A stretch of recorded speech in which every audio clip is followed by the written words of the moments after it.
4 PM news network में दोस्तों आपका स्वागत है। मैं हूं आपके साथ राशि ज़हीर। देश के अंदर प्रदेशों की सरकार को या केंद्र की सरकार को हम इसलिए चुनते हैं कि हमारे लिए पॉलिसीज़ बनाए, योजनाएं बनाए, उसका इम्प्लीमेंट करके आम जन को फ़ायदा पहुंचाए, इसलिए सरकारें बनती हैं। लेकिन चूंकि चुनने वालों के अंदर ही खोट है, मैं बताऊंगा कैसे। तो जो चुने हुए व्यक्ति हैं फिर वो काम वो ना करके कुछ दूसरा काम होता है। उत्तर प्रदेश में दोस्तों अभी मुक्तेश्वरानंद साहब और योगी आदित्यनाथ के बीच में एक जंग सी छिड़ गई है, आपको मालूम है। मेरी कोई इंटरेस्ट नहीं है इनकी लड़ाइयों में, ये कर सकते हैं जो इनको करना है, लेकिन मैं सिर्फ इतना पूछना चाहता हूं दोस्तों कि क्या इनकी लड़ाइयों के खेल को, तमाशे को देखने के लिए हमने लोगों को चुना था और उसके फलस्वरूप क्या क्या घटनाएं घट रही हैं वो मैं बताना चाहता हूं। खबर में आज की और कल की दोनों मिलाकर, चूंकि मैंने 3-4 वीडियो लिए, मैं देख रहा था कि मुझे ये हो क्या गया है। आप देखेंगे कहीं कुछ और है, कहीं कुछ और है। सबसे पहले तो आपने योगी आदित्यनाथ जी का वो बयान देख ही लिया था जो संसद के उसमें विधानसभा के अंदर था। कोई दिक्कत नहीं है, वो हुआ, देखा आपने। उसमें उन्होंने कह दिया अभी मुक्तेश्वरानंद साहब के बारे में जो भी उन्होंने कहा। उसके बाद वो भड़क गए। फिर उनके बाद क्या हुआ, वो उनका एक वीडियो आया, ये वीडियो मैं आपको दिखाऊंगा।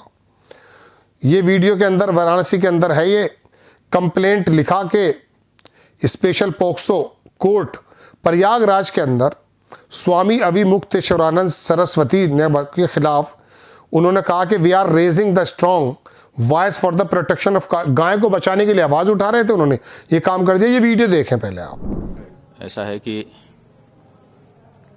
गौ माता की रक्षा की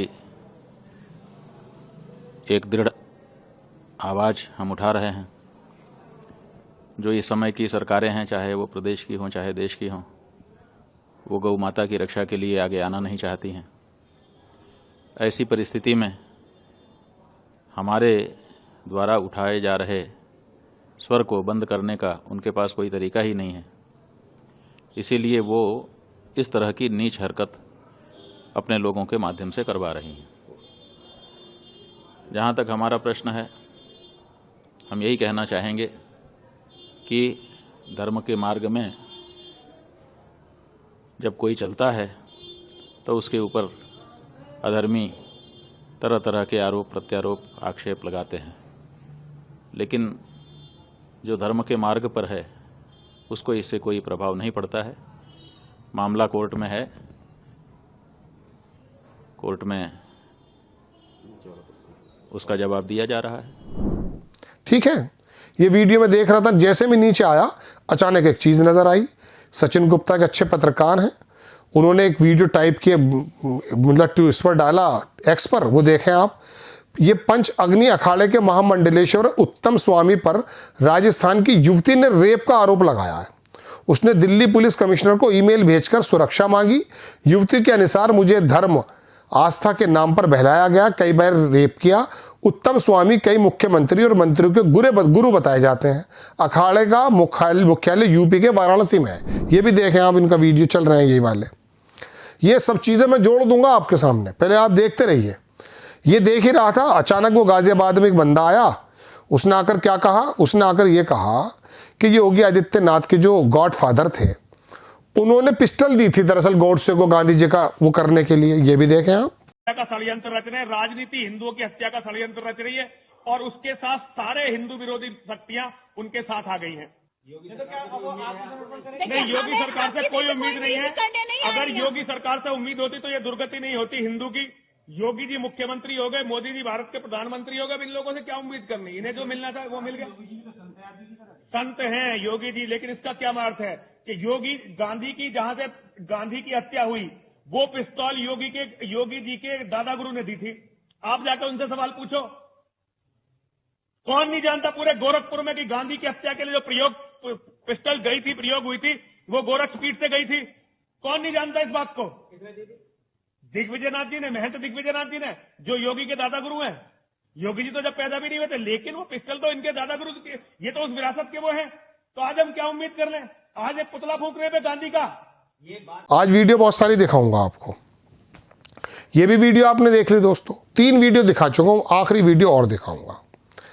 ये वीडियो मुझे रात नज़र आई, मैंने देखा, इसके अंदर उन्होंने कहा कि योगी आदित्यनाथ पर 40 केस हैं। नजीर है आदित्यनाथ नाम का व्यक्ति, जिसके ऊपर 40 से ज़्यादा मुकदमे थे, जैसा कि आप प्रेस वालों के माध्यम से हमको ज्ञात है। और 40 से ज़्यादा मुकदमे जब मुख्यमंत्री बने तो सब उन्होंने अपने ऊपर से हटवा लिए। एक ऐसा कानून का पालन है कि जो अभियोग आपके ऊपर लगाया है उसको न्यायालय में आप जाकर के सामना नहीं करते हैं, बल्कि वो सब अभियोग अपने ऊपर से हटवा लेते हैं। ये क्या कानून में लिखा है कि कोई व्यक्ति अगर किसी बड़े पद पर बैठ जाएगा तो उसके ऊपर से सारे मुकदमे हटा लिए जाएंगे, वो अपराधी नहीं रह जाएगा? ये कहाँ लिखा है? पिनल कोड में लिखा है कि भारत के संविधान में लिखा है कि जो नई भारत दंड संहिता बनी है उसमें लिखा है कि आपके भारतीय जनता पार्टी के संविधान में लिखा है? बताओ कहाँ लिखा है? कि गोरखनाथ मंदिर के संविधान में लिखा है कि गद्दी पर बैठने के बाद जो अपराध होते हैं वो सब हट जाते हैं और उसके बाद व्यक्ति निष्कलुष निष्पाप घोषित हो जाता है? ये आपने कर लिया, बताओ कहाँ, किस कानून में लिखा है? सदन में खड़े होकर के, उत्तर प्रदेश की विधानसभा में खड़े होकर के तुमने ये कहा है कि मैं कानून का पालन करने वाला हूं। अगर तुम कानून के पालन करने वाले हो तो निकालो वो 45 केस जो भी रहे हो और उनका सामना कोर्ट में करो। हम मान लेंगे कि तुम कानून का पालन करने वाले हो, लेकिन तुम कानून को अपने ढंग से तोड़ करके मरोड़ करके चलने वाले लोग, तुम सदन में खड़े होकर के ये हिम्मत करते हो बोलने की कि तुम कानून का पालन करने वाले हो? वो कहा, वो ऐसे ख़त्म कर दिए गए। दूसरी चीज़ है कि आदित्यनाथ को लगा कि अपने आप ही वो मठे में घुस गए, रिश्तेदारी निभाते हुए मुख्यमंत्री बन गए, और बहुत सारे लोग हैं। ये वीडियो भी आपको मैंने दिखा दिया। अब चौथा वीडियो ये है जो ये 5वां वीडियो हो गया। आज माफ़ी चाहूँगा, आज तो सारा समय इसी में निकल गया। मेरा बखान कब होगा ये और देखना छोटा सा। मैं अपने एडिटर से कह दूंगा कि जल्दी जल्दी इसको थोड़ा स्पीड तेज करके लगा दे। अरे आप क्या समझते हो, ये वसुधा जो है खाली है, यहाँ कोई है ही नहीं, केवल एक आदित्यनाथ योगी आ गए जो रिश्तेदारी निभाते हुए धीरे से मठ में घुस गए और उसके बाद रिश्तेदारी निभाते हुए सीधे मुख्यमंत्री पद पे आके प्लांट हो गए। वही योग्य है, इसके अलावा तो कोई योग्य संसार में है ही नहीं है। ये कहाँ की परिभाषा आप लोगों ने कर ली? ये देश बहुत उर्वर है, यहाँ पर एक से एक विद्वान, एक से एक कर्मठ लोग हैं, एक से एक योग्य लोग हैं। आप उनको मौका तो दीजिए। ये जाली लोग, ये पाखंडी लोग आकर के बैठ गए हैं, अच्छे लोगों को पीछे इन्होंने दलित कर रखा है। एक बार इनका आवरण हटने दीजिए, एक से एक योग्य लोग सामने आएंगे और वो प्रदेश को अच्छे से संभालेंगे। नजीर आदित्यनाथ नाम का व्यक्ति जिसके ऊपर 50 मुकदमे थे।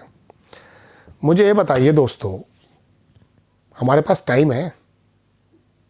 ये वोट जो देने गए थे हम, योगी आदित्यनाथ की अभी मुक्तेश्वरानंद की लड़ाई, सड़कों पे निकलते हुए हिंदुत्ववादी दल, कोई मुसलमान से शादी रोक रहा है, कोई कहीं हंगामा कर रहा है, कोई गाजियाबाद से चल रहा है, कोई जेल से निकल के हंगामा कर रहा है, कोई तलवार बांट रहा है, कोई कोनियों से मार रहा है, वो दक्ष चौधरी नाम का गुंडा।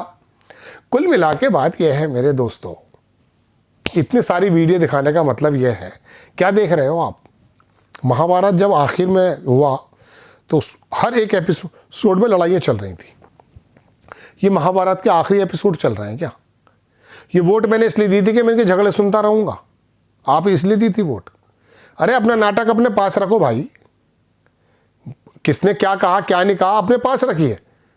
विधानसभा में आप बजट की बात कीजिए, कौन कैसे घुस गया, क्या हो गया, क्या नहीं हो गया, ये फिर आ गए, ये मुकदमे आ गए। अब इनकी बातों का वो करने लगूंगा कि 40 मुकदमे आपने खत्म क्यों? बाद में जान हो सकती है, लेकिन ये मैं आ क्यों रहे ये धंधे?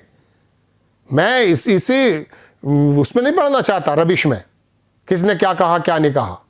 मैं तो आपको ये बताना चाहता हूं कि आपने और मैंने दरअसल इसलिए सरकारें चुनी थी कि ये नाटक देखेंगे हम, महाभारत के आखिरी एपिसोड। ना ना ना, किसी और वजह से चुनी थी। स्टालिन को देखिए जाकर के आप, तमिलनाडु में क्या कर रहा है वो बंदा। केरल की सरकार को देखें आप, कई सारी, मैं केजरीवाल की सरकार को भी कहूँगा दिल्ली में पिछले दिनों। वाकई नीतीश कुमार ने शुरुआत में बिहार में बहुत शानदार काम किया, अखिलेश यादव की सरकार ने काम किया है। मैं कहना ये चाहता हूँ दोस्तों कि ये काम करने के लिए आए हैं, ये आपके नाटक आप अपने प्लेटफॉर्म पे चलाइए, हमें क्यों लगा दिया इस काम में? और आप भी लगे हुए हैं। जय हिंद।